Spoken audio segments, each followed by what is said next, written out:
투명 용기 대신 다회용 용기를 사용하는 용기내 챌린지, 산책을 하며 쓰레기를 줍는 플로깅처럼 생활 속에서 실천할 수 있는 환경보호 활동이 활발하게 진행되고 있죠. 저도 사무실에서 종이컵 대신에 텀블러를 사용한 지 오래됐습니다. 요즘 마트 갈 때 장바구니 다들 챙겨가잖아요. 맞아요. 실생활에서의 변화도 그렇지만 각국 정부들이 탄소 중립을 위한 법안과 정책을 도입하고 있고 기업들도 이에 맞춰서 발빠르게 움직이고 있다는 점이 대세다라고 말씀드릴 수 있을 것 같아요. 맞아요. 친환경은 이제 선택이 아닌 필수라는 말이 점점 실감이 나는 요즘인데요. 이번 ETF 1급 비밀 주제 역시 환경과 아주 밀접한 관련이 있습니다. 오늘은 전 세계적으로 추진하고 있는 그린 뉴딜의 핵심인 수소 경제에 얽힌 투자 스토리를 알아보도록 하겠습니다. 투자자들이 알아야 할 최신 글로벌 트렌드, 지금 ETF 1급 비밀에서 확인하세요. 수소 에너지, 수소 경제라는 말이 엄청나게 많이 들리고 있는데요. 2019년 12월 EU가 유럽 그린딜의 핵심 과제로 수소 경제로의 에너지 혁신을 내세우면서 수소 경제라는 말이 본격화됐죠. 그리고 우리나라는 이보다 앞선 2019년 1월 수소 경제 활성화 로드맵을 발표를 했는데요.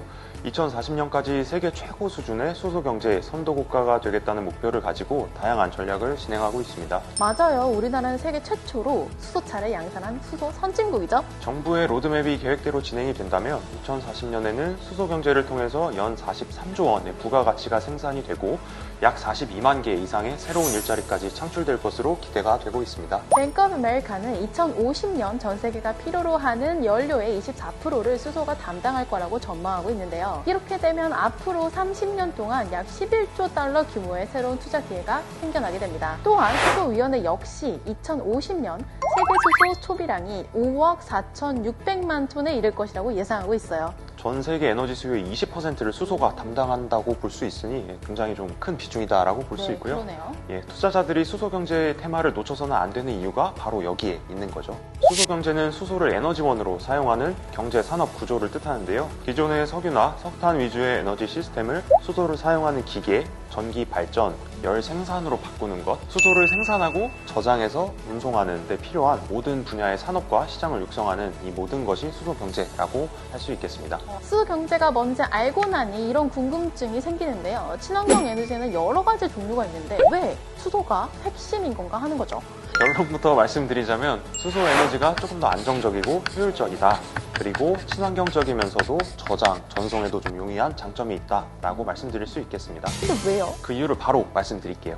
신재생에너지는 크게 두 가지 종류로 나눌 수가 있습니다. 바람, 물 등 재생에너지를 변환시켜서 만드는 것을 재생에너지라고 하고요. 수소, 산소 등을 화학 반응을 일으켜서 에너지를 만드는 것을 신에너지라고 할 수 있습니다. 태양열, 풍력, 수력 같은 재생에너지 같은 경우는 기후, 지리적인 여건이 충족이 좀 돼야 되기 때문에 태생적으로 좀 한계가 있다라고 말씀드릴 수 있고요. 풍력 에너지만 생각해보더라도 섬이나 고원처럼 바람이 많은 데서만 세울 수가 있고 바람이 안 부는 날에는 말짱 꽝이니까요. 그런 측면에서 재생에너지는 아무래도 효율성이 조금 떨어지고 지속적으로 안정적인 이 에너지 공급이 어려운 편이죠.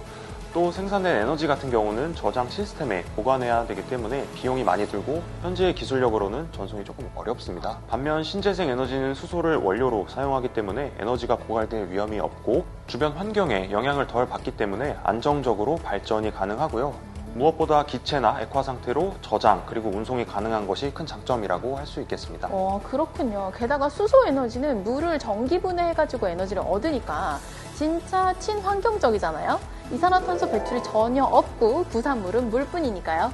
바로 그런 측면에서 전 세계가 수소 에너지를 주목하고 있다라고 보시면 될 것 같아요. 물론 이를 실현하기 위해서는 아직까지 현재의 기술력으로는 조금 부족합니다만 수소 생산 방식도 계속 발전을 하고 있습니다. 이쯤에서 수소 에너지의 생산 방식을 한번 짚고 넘어가야 할 것 같아요. 수소 에너지가 경쟁력을 가지려면 친환경적인 동시에 경제적이어야 하잖아요.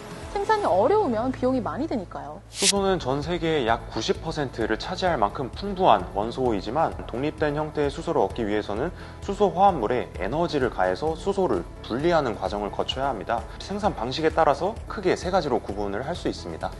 태양가스에서 수소를 추출하는 그레이 수소, 재생에너지에서 나오는 전기를 통해 수소를 생산하는 그린 수소, 그리고 블루 수소 이렇게 세 가지인데요. 이름만 들어도 뭐가 제일 좋은지는 대충 아시겠죠? 그레이 수소는 수소 생산에 필요한 추가 설비가 없기 때문에 경제성이 뛰어난 장점이 있는 반면 이산화탄소 배출량이 세 가지 방식 중 가장 많다. 그린 수소는 생산 과정에서 이산화탄소 배출은 없지만 생산 단가가 현재까지 기술력으로는 많이 높다라는 단점이 있고요.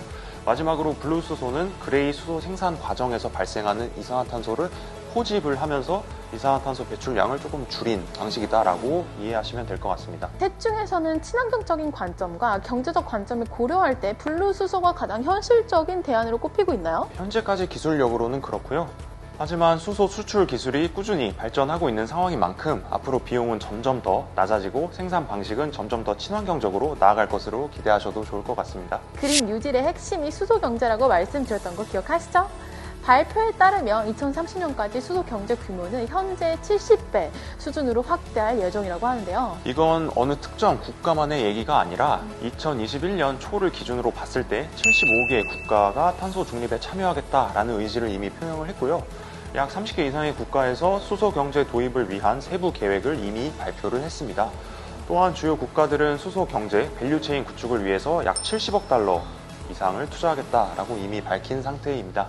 우리나라의 현대차와 SK, 포스코 그룹 역시 수소기업 협의체를 출범시키고 수소 밸류체인의 구축에 앞장서고 있고요. 발빠른 글로벌 ETF 시장에서는 이미 수소경제 테마 ETF들이 출시되었죠. 오늘은 전 세계적인 트렌드이자 이슈로 떠오르고 있는 수소 경제가 무엇인지, 구체적으로 어디까지 발전을 했는지, 그리고 미래 성장성은 어떤지 알아보는 시간을 가졌는데요. 초국가적 레벨에서부터 기업 단에 이르기까지 범세계가 수소 에너지로의 혁신을 위해 힘을 쏟고 있다는 사실을 다시 한번 강조하면서 미래 먹거리를 찾고 계신 분들에게 수소 경제 한 번 더 관심 가져보실 것을 말씀드리도록 하겠습니다. 글로벌 ETF 시장의 트렌드를 읽어주는 1급 비밀, 앞으로도 뜨겁고 뜨거운 투자 소식으로 찾아오겠습니다. 여러분의 댓글과 좋아요는 저희에게 큰 힘이 됩니다. 구독 버튼도 꾹 아시죠? 수소 에너지의 활성화와 함께 더 맑고 깨끗한 지구가 오길 기원하며 오늘 시간 마치겠습니다. 안녕. 수소 에너지를 다시 갈게요. 출시되었죠. 다시 갈게요. ETF 빼먹었어요. 몰아치자 몰아치고 밥 먹으러 가자. 앞으로도 미안해.